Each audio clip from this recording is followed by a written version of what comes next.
بەڕێز سەرۆکی پەرلەمان و سەرۆکی ئەنجومەنی وەزیران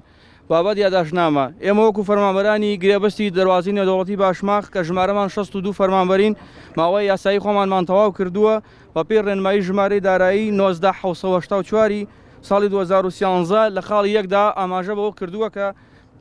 هەر فەرمانبەرێک بەبێ بچڕان 3 ساڵی تەواو کردوێ دەکرێت بە هەمیشەی کە ئێمە خزمەتمان لە 6 ساڵ تاوەکو 10 ساڵە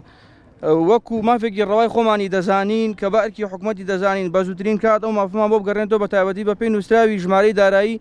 وەزارەتی دارایی بۆ ئەنجومەنی وەزیرانی ناردووە لە ساڵی 2021 مانگی هەشدا کە تێدا بۆ ڕوونی بۆ ئەنجومەنی وەزیرانی ڕوون کردوێتەوە کە هیچ بارگرانیەک لەسەر حکوومەت دروست ناکەن کە بکرێن بە هەمیشەیی لە هەمان کادا ئەگەر بکرێن بە هەمیشەیی ئەوە 2 تریلیۆن دینار بۆ حکوومەت ئەگەڕێتەوە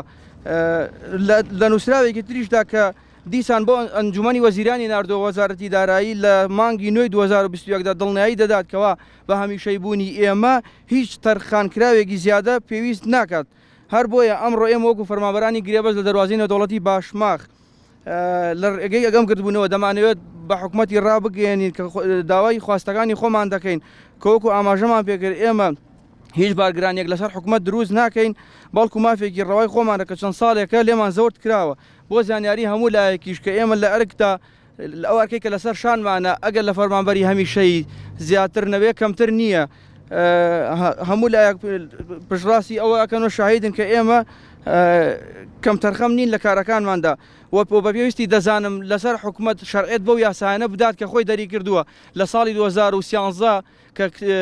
کتابێ ژمارەیەکی دەرکردووە بۆ ئەوەی ئێمە ببین بە هەمیشەی دوای 3 ساڵ شەرعێتی پێنەداوە بە بیانوی ئەوەی کە نەبوونی موچە و بووجە یاوەکو هاتنی داعش ئەوەمان قبول کردووە بەڵام ئێستا هەموو ئەو کێشانە چارەسەر کراوە کێشەی داعشی نەماوە کێشەی موچەی نەماوە کێشەی بودجەی نەماوە ئێستا ئەبێ ئەو بڕیارە جێبەجێکە